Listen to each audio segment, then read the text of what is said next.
뭐 이중 규제라고 보통은 얘기할 수가 있겠죠. 그래 네. 법정 요건이 충족을 했더라도 새로운 어떤 규제책을 만든 거니까 이게 2015년에 박원순 시장 때 만들어진 건데 그 이후에는 재개발 이 기준을 통과한 단지가 그러니까 재개발 어떤 지역이 하나도 없어요. 네.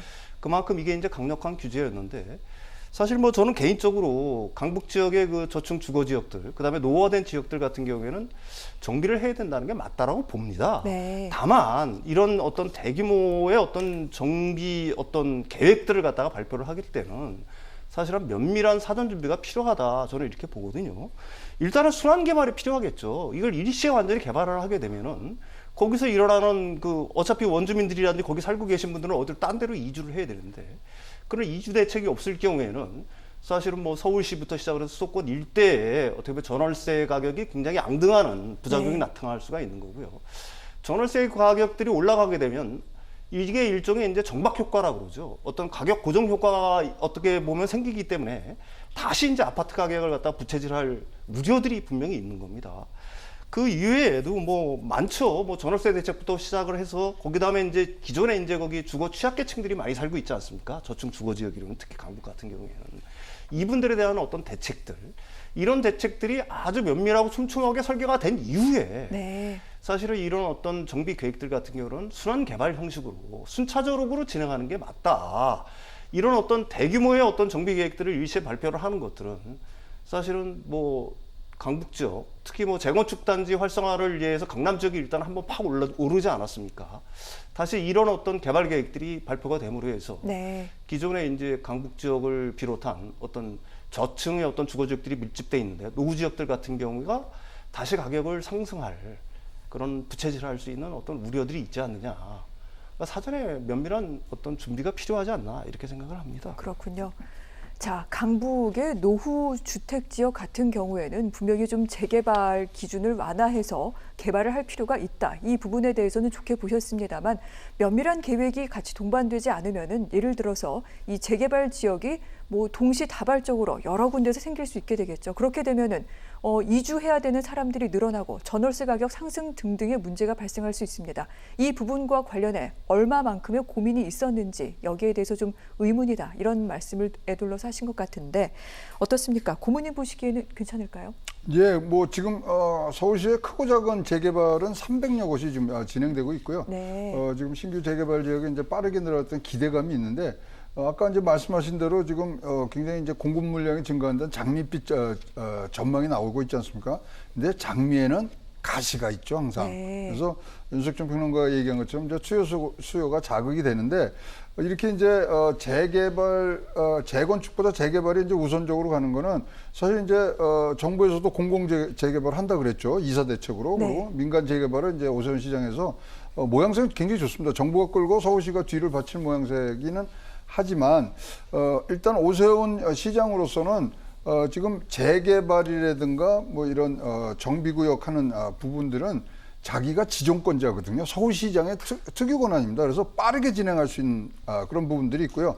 수립 권자도 시장이기 때문에 정부와의 어떤 마찰 없이 갈 수 있는 부분들이 많은데 네. 지금 나와 있는 숫자를 보면 좀 굉장히 많아요. 그러니까 이사 대책으로 인해서 한 32만 개 이제 늘고 네. 오세훈 시장은 24만 채를 더 늘린다 그러는데 이러면 지금 현재 서울시에 보면은 적정 주택 보급률을 105% 정도로 보거든요. 많으면 120%까지는 굉장히 안정적으로 갑니다만 105%인데 그러면 한 30만 가구가 부족합니다. 근데 이사 대책하고 오세훈 시장의 지금 재건축 재개발을 다 더하면 지금 한 54만 채까지가 늘어날 수 있어요. 네. 그럼 중복되는 부분 이거는 할 수 없이 어떤 투기 세력에 뭐 노출될 수밖에 없는 부분들이 있어서 지금 어떻게 하든지 이 재개발 재건축에 있어서는 가장 중요한 게 투기 세력을 어떤 식으로 규제를 하느냐 그 부분, 그다음에 개발 이익을 어떻게 환수하느냐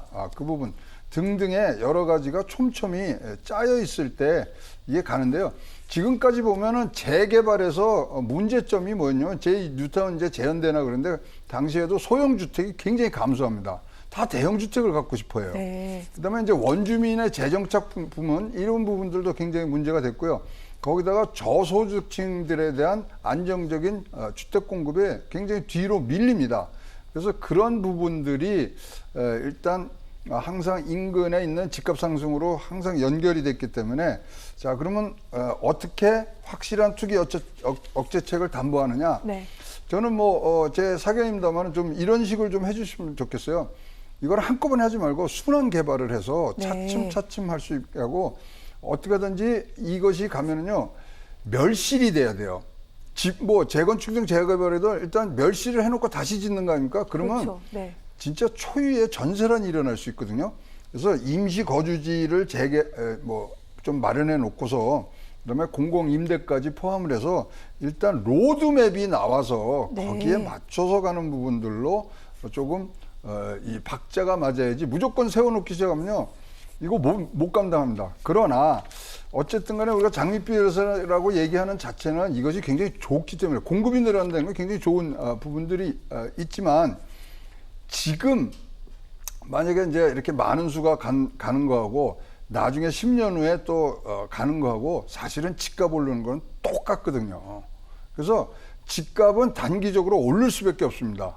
그러면 집값 오르는 것을 어떻게 수용을 하면서 거기서 투기적인 요소를 지금 억제를 하는 부분들을 어떻게 가느냐 이 부분에 대해서 오세훈 시장 국토교통부 장관은 답을 내놔야 된다고 생각을 합니다. 아, 그렇군요. 네. 자, 일단 공급이 늘어나는 측면 그리고 노후된 곳을 개발할 필요성에 대해서는 두 분 모두 좀 같은 목소리를 내주신 것 같고요. 아울러 여러 가지 우려 등등에 대해서도 똑같이 또 말씀을 하셨습니다. 순환, 그래 차례를 정해서 순서대로 한꺼번에 재개발을 하는 것이 아니라 지역마다 나눠서 조금씩 차례대로 해야 된다. 그래야지만 한꺼번에 이주자들이 많이 발생해서 전 월세가 굉장히 급격하게 오르는 현상을 방지할 수 있다. 여기에 대한 후속 계획과 대책을 분명히 내놔야 된다라고 강조를 하셨고요. 투기 억제책 어떻게 할 것인지 이 부분에 대해서도 면밀히 검토해야 된다. 이렇게 얘기를 하셨습니다. 지금 저희가 얘기하고 있는 내용은 서울시가 엊그제 발표한 재개발과 관련된 내용입니다. 그런데 재건축이 있죠. 강남과 여의도 등등에서 지금 희망하고 있는 상황입니다. 사실은 이 기반 시설은 괜찮은데 건물만 다시 지어서 올리는 것이기 때문에 민간 사업 영역이고 굉장히 좀 이익도 많이 납니다. 하지만 서울시장 선거에서 오세훈 시장 여기에 대해서도 굉장히 희망적인 얘기를 많이 했었는데 지금 시장이 되고 난 다음에 나오는 얘기를 보면은 상대적으로 이 재건축과 관련해서는 좀 말을 아끼는 부분이 있는 것도 같습니다. 엊그저께 한 신문 제목은 재개발은 웃지만 재건축은 운다 이런 식으로 나오기도 했는데 오세훈 시장이 토지거래 허가 구역을 지정을 했었고요. 또 소셜 믹스 등등도 요구하고 있습니다. 이 부분은 좀 규제를 늦추지 않는 것 같은데 오 시장 왜 이렇게 신중한 겁니까? 이게 공공성 요건을 갖춰야 되는 게 재개발의 가장 큰 부분입니다. 따라서 네. 공공주택을 확대해야 되고요. 그다음에 이제 단지를 외부에 전면 개방을 해야 되는 등등의 이제 뭐 공공의 목적이 맞는 부분들이 들어와야지만 되는데 사실 지금 뭐 재건축 재개발에 저는 가장 큰 이 차이는 서울시장 입장에서 보면요. 재개발을 하려 그러면 이제 뭐 아파트만 다시 재건축을 하려 그러면 아파트만 다시 무너뜨리고 하면 되지 않습니까? 근데 그거를 하려 그러면 안전 진단을 가야 돼요. 네. 안전 진단은 서울시장의 권한이 아닙니다. 그거는 정부에서 주택가 환경법을 좀 바꿔줘야 되는 부분들이 있기 때문에 진행이 어렵고요. 그다음에 정무적으로 보면 내년에 대선이 있고 지방선거가 있습니다. 그러면 이게 지금 오늘 얘기해서 내일 빵 찍어내듯이 지금 나오는 집들이 아니기 때문에 그런 부분까지도 다 연결해 보면은 지금 자기가 뭐 시장으로서의 어떤 재량권을 발휘할 수 있는 재개발 이 부분들이 지금 같이 가는 부분들이 더 앞서서 가는 거고요. 또 이제 뭐 선거 과정에서는 일주일 만에 스피드하게 하겠다 그러지만 가장 지금 뭐 두려운 것이 집값 상승이거든요. 그것을 어떻게 해야 되느냐. 그래서 신중하지만 신속하게 뭐 한다. 뭐 이런 얘기들을 지금 얘기하고 있습니다만은 아까 말씀드린 대로 로드맵을 만드는 게 가장 중요하고 저는 뭐 부동산 가격이 올라가는 부분들은 일시적인 부분들로 그거는 용인을 해야 된다고 생각하고 그 이후에 어떻게 안정적으로 갈 것인가 이 부분에 대해서 지금 꼭 답을 해줘야 될 것이라고 생각을 합니다. 네, 그렇군요. 아무래도 집값이 오를 가능성이 높기 때문에 이 부분에 대해서 속도를 내지 못하고 있는데 고모님께서는 이 부분은 기정사실로 하고 이를 어떻게 잡아나갈 것인지를 솔직하게 좀 대책에 대해서 터놓고 고민할 필요가 있다라고 얘기를 하셨습니다. 방금 말씀하신 대로 재건축과 관련된 내용은 안전진단이 들어가기 때문에 서울시 혼자서 할 수 있는 일은 아닙니다. 그리고 아무래도 큰 영향을 미치는 대목은 주택시장 가격이 되겠죠. 가격이 지금같이 오르는 이상은 이 재건축과 관련돼 여러 가지 좀 풀어주기는 어려울 것이다. 이렇게 전문가들은 얘기를 하고 있습니다. 물론 저희 같은 서민, 소시민들이 뭐 강남이라든가 여의도의 재건축이 어떻게 되는지 관심을 가져야 되느냐 이런 의견도 있습니다만 아무래도 주택 가격에 상당한 영향을 미치기 때문에 이 부분 예측하는 것은 분명히 좀 필요할 것 같습니다. 평론가님 어떻게 생각하십니까? 일단 재건축을 갖다가 활성화라는 것 자체가 주택가격 상승을 갖다가 담보한다는 얘기랑 사실은 네. 다름이 없거든요. 따라서 정치인들은 굉장히 조심해서 사용해야 될 단어고요. 사실 뭐 재건축 활성화 방안을 만약에 발표를 한다 그러면은 그 내년 대선에 저는 그렇게 생각을 합니다. 국민의힘이 굉장히 부담을 안게 될 거라고 저는 봐요. 네. 만약에 이 재건축 활성화 방안을 해서 시장이 여기에 반응을 해서 다시 강남이라든지 뭐 저기 여의도라든지 목동이라든지 이런 아파트 재건축 단지들이 축축축축 오르게 된다라고 하게 되면 그 나머지 지역에 있는 사람들 같은 경우는 심한 박탈감을 느낄 수밖에 없을 거고 이게 내년 대선에 긍정적으로 작용하지는 않을 거라고 저는 개인적으로 생각을 합니다. 따라서 뭐 재건축 활성화 방안을 발표한다고 하는데 그거는 제가 생각하기에는 극히 제한적인 내용이 담길 수밖에 없을 거라고 저는 개인적으로 생각을 하고 있는 거고요. 네. 만약에 활성화 방안을 갖다가 발표를 한다고 하게 되면 어떻게 하면 공공성을 좀 담보할 수 있는 방안들 이런 방안들이 굉장히 좀 강화가 돼가지고 새로운 방안들이 나올 거라고 보는데 결론적으로 얘기하면 뭐 극히 제한적인 내용이 담길 수밖에 없을 거라고 저는 봅니다. 그렇군요. 공공성을 강화한다는 것은 많은 규제와 제한을 담게 되는 것인데 발표한다 하더라도 이 같은 부분이 좀 많이 여기에 좀 녹여내지 않겠느냐 지금 이렇게 전망을 하셨습니다.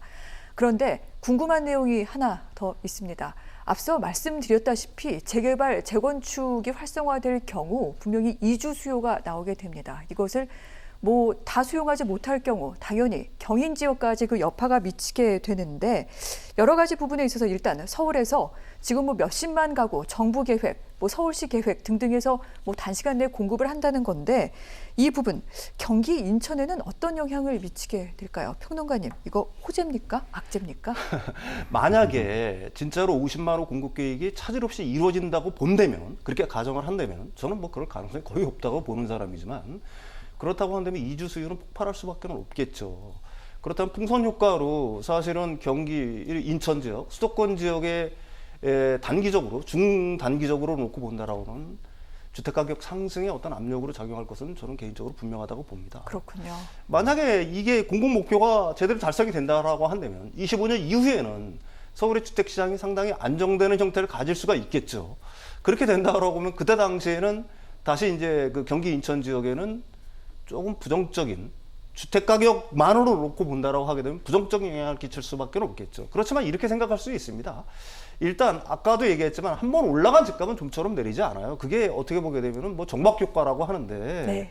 그런 측면에서 본다면 주택가격 상승이 호재라는 걸로 만약에 정의를 한다라고 한다면은 이런 어떤 대규모의 어떤 공급 대책들, 그다음에 재개발 재건축의 어떤 활성화 방안들은 결국은 경기 인천 지역에도 풍선 효과를 불러와가지고 주택가격 상승을 갖다가 부채질할 거라고 봅니다. 그렇군요. 네.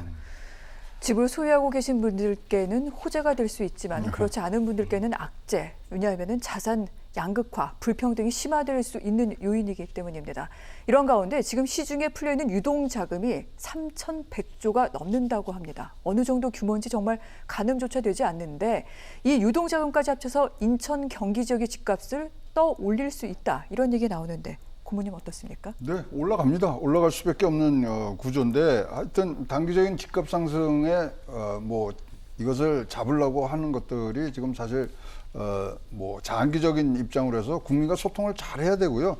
제가 보기에는 지금 이 뭐 재개발 재건축이 나오지만 이것을 억제하는 부분들을 지금 강화하는 부분이 더욱 진전이 돼야 되는데 네. 일단 몇 가지 있습니다. 조합원 자격 제한을 강화하면은 뭐 이거 굉장히 좋은 효과 나오고요. 그다음에 권리 산정 기준을 이거를 잘 뭐 이게 뭐 전입일이냐 뭐 시공일이냐 이런 부분. 그다음에 지분 쪼개기 이거 절대 금지해야 됩니다. 그다음에 토지 거래 허가 구역 이제 지정해서 지금 뭐 재건축하는 뭐 부분들에서는 조금 뭐 소리가 있습니다만은 어쨌거나 이거는 도시주거 환경 정비법을 다시 재개정하는 부분이 있거든요.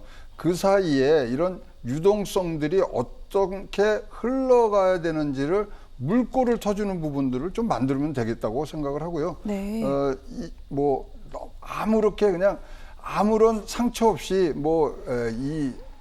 주택 공급이 완벽하게 되리라고는 생각을 안 하기 때문에 지금 서울 전역에 어떤 뭐 재건축 재개발의 붐이 일어날 수 있습니다만은 이런 것들을 강화하면서 어떤 식으로 이것을 잡아가겠다 로드맵이 이렇고 그다음에 몇 년에는 어떻고 그래서 사실 예측 가능한 주택 공급만 해준다 그러면 국민들이 잘 이해를 할 것 같고요. 특히 이제 공공임대 지금 요번에 이제 서울시에서 나온 이 부분 재개발 부분들이 있는데 정부가 싫어할 줄 알았는데 정부가 좋아해요.